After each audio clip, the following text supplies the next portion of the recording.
So now we welcome you all to the one and only All Regional Students Conference 2K16 organized by Board of Studies ICI and hosted by Ahmedabad branch of WRC of ICI jointly with Ahmedabad branch of Vikasa.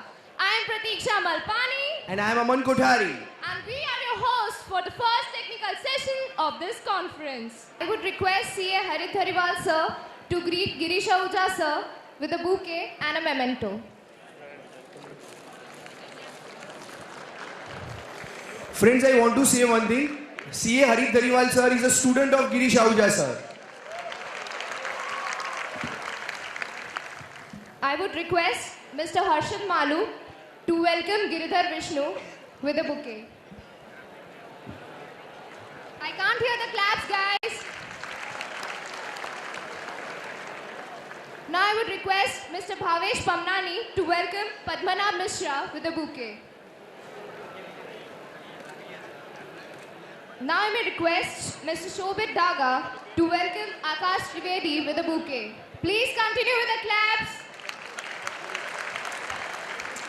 Friends, तालियां कम नहीं होनी चाहिए तो खाने में मजा आएगी बाद में. Now let us converge the frequencies of our minds to move towards the theme for the technical session. Direct taxes converging horizons. Aman, I think the government wants to bring a pink revolution to curb black money. We don't need a revolution, we just need a regulation. But now the question arises that what kind of regulation to curb black money will be step in the right direction? I know, we all are eagerly waiting to hear from our first paper presenter of this conference regarding this topic. We hereby invite Mr. Giridhar Vishnu to present his thoughts. Good morning, everyone. Good morning, distinguished guests, Girish Ahuja sir, lovely ladies and young gentlemen. Today, I am given the honorable opportunity to speak about black money. I am very much delighted to speak about this in Gujarat, the land from where Shri Narendra Modi ji, who has taken critical and urgent measures to curb black money, was born, and the land from where the idea of unity and communal prosperity as preached by Shri Sardar Vallabhbhai Patel ji was born. Without any delay, let's get into the subject. I am Giridhar, and today we are going to share insights on regulation to curb black money, step in the right direction. Lately, people have been talking about it. A great political debate is also going on this issue. In ancient times, our country, India, is popularly known as Golden Bird because people of our country were more civilized in terms of coordination and cooperation, worked in a very enthusiastic and honest manner so as to provide the fruits of their work to everyone without any selfishness or jealousy. They were not concerned about their personal earnings. And so it could be predicted at that time that our country will be stood at the top of the world and be called as a developed country very soon. But sadly, it didn't happen. There may be many reasons behind it, but the most basic reason for this is use of black money to a large extent in our country. Let's start with discussing what does black money mean. Indian tax laws doesn't define black money. The general perception is that it is the income on which tax is owed but has not been paid. In popular parlance, the unofficial economy goes with the black money, and that of official goes in the name of white money. Black money arises from two sources mainly. It may arise from illegitimate sources, that is payment of salami, pagri, smuggling, bribery, etc. And it may arise out of legitimate and legal sources of income such as tax evasion, etc. Now, how many of you know which amount of black money is existing in our country? There is no particular amount available. Some say it is 20% of our GDP, some say it is 30% of our GDP, and some even say it is 40% of our GDP. But now we try to see some of the interesting statistics in the world. According to a report by Global Financial Integrity, the cumulative illicit outflows arising from India from 2004 to 2013 amounted to 510.29 billion US dollars, securing the fourth position after China, Russia, and Mexico. Indian Institute of Public Finance and Policy finds that out of the total amount of black money, 48% is generated from evasion of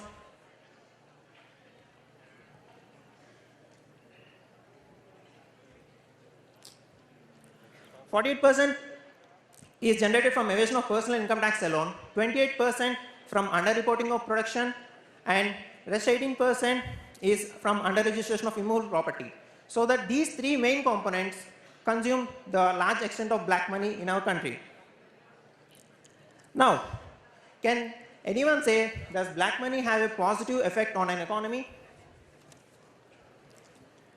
The answer would be a straight away no, but luckily for our Indian economy, it had some positive side effect. In most of the world, the price you pay for a house is almost equal to the price reported in the real estate agent office. But in India, let's say you look the like of a house and you wanted to purchase it. For argument's sake, say 100 rupees. But the seller will ask for payment of 50 rupees as a formal payment and the rest in cash as black money. It means the seller can avoid hefty capital gains tax bill, and the buyers benefit too, because the lower the declared value, the lower the property tax they will have to pay. So when the housing bubble burst, the bank's balance sheet have crashed due to fall in the housing prices. In India, by contrast, the mortgage values are already well below the market value. So even after the bubble burst, even after the housing prices fell, the mortgage value were within the limited levels, and that's why India managed to avoid the subprime crisis that did so much damage elsewhere. With this, one cannot approve of the petty corruption, but it is one of the side effects of a black money. Now, coming to the steps in the right direction, the importance of dealing with the black money has been visible in the government's agenda, with the issue being mentioned during the presentation of Union Budget 2. A two-pronged approach was followed by the government to deal with the black money. The first one is curbing the black money stashed overseas, and the second one is curbing domestic black money. While some groundwork has been done with the curbing of black money stashed overseas, yet there are more promises to follow. Let's discuss about curbing black money stashed overseas. The admirable acts governing the provisions for curbing black money stashed overseas are Foreign Exchange Management Act 1999 and Prevention of Money Laundering Act 2002. It is also important to note that the transfer pricing provisions have also been introduced in the Income Tax Act to plug the revenue leakage. And in the recent developments, the Black Money, Undisclosed Income and Foreign Assets and Imposition of Tax Act 2015, popularly called as the Black Money Act, was also passed. Let's discuss about the FEMA and the Prevention of Money Laundering Act. The Directorate General of Economic Enforcement is a law enforcement agency and economic intelligence agency responsible for enforcing economic laws and fighting corruption in India. The prime objective of the Enforcement Directorate is the enforcement of two key acts, that is the FEMA and the Prevention of Money Laundering Act. You can see from the graph that during 2014-15, the value of the assets confirmed by adjudicating authority under Prevention of Money Laundering Act is 2,150.8 crore rupees, which is well above the previous confirmations. Now, let's discuss about the Black Money, Undisclosed Foreign Income and Assets and Imposition of Tax Act 2015. This is popularly called as Black Money Act. This law is specifically applicable to RORs. For instance, if you are an ROR and have assets acquired outside India out of income which was chargeable to tax in India but not offered to tax, will attract tax along with penal consequences and imprisonment.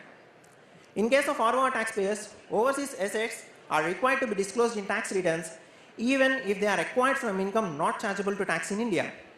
Failing this compliance, applicable penalty will be levied under the Black Money Act. Considering the stringent provisions introduced in the Black Money Act, the Government of India had given a last chance by providing a 3-month compliance window for voluntary disclosure of overseas assets relating to the financial year prior to 2014-15 A total of 644 declarations were made under the compliance window, resulting in income disclosure of 41.64 billion rupees and tax and penalty collection of 24.28 billion rupees. That's a lot of money. The bill has the following safeguards to ensure that the innocent are not harassed. Mandatory issue notice and grant an opportunity of being heard, appeal to income tax appellate tribunal, and taxpayer can also move Supreme Court on substantial question of law, and foreign accounts with minor balances are not covered by law.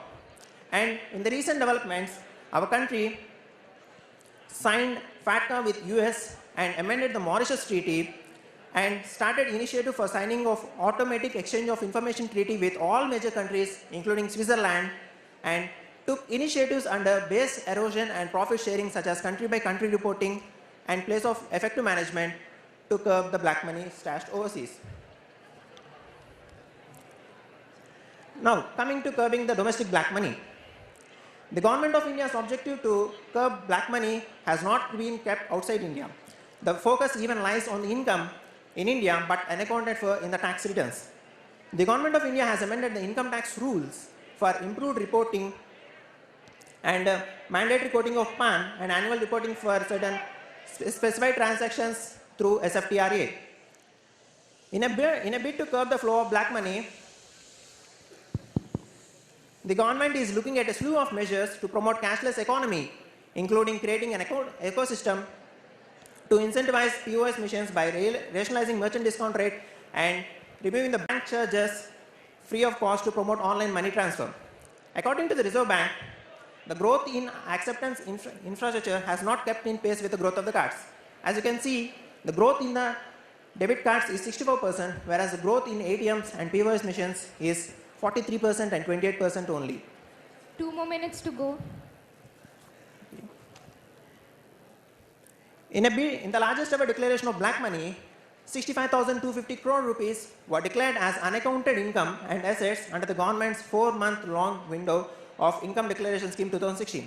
A total of 64,275 persons declared under this window, translating into an average of 1 crore per person.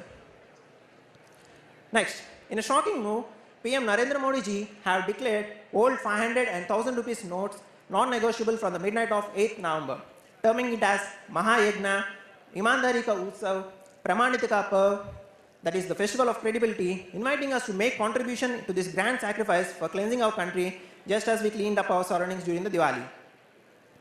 The Indian Statistical Institute, Kolkata, says that around 70 crore rupees fake notes were pumped into our country every year.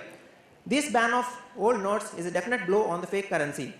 The black money holders, these have had all their minds that they will find a route around these kind of actions like purchasing gold with backdated invoices, hawala, converting through binamis, etc. The government should also tackle to prevent such cases, and it is evident from the measures taken from such as scrutiny of excess cash deposits, simultaneous raids on illegal hoardings, etc. There is no doubt that existence of black money has a significant impact on social, economic and political levels of our lives, which has a significant effect on the institution of governance and conduct of public policy in the country. The above discussed measures of the government are in the right direction, which aim for the reduction of black money through widening of tax base. These measures are likely to provide increased benefits to the genuine taxpayers. Although it might cause some short-term pain to common people, we should know that there is no long-term gain without short-term pain. But the main cause for the black money is the attitude. They say a bad attitude is like a flat tire. You can't get very far until you change it. So, without the change in the attitude of the people, the impact of any regulation to curb the black money is only limited. Thank you very much for your time and patience. Thank you. Thank you, Mr. Giridhar Vishnu, for updating as well as upgrading our knowledge regarding the regulation to curb black money.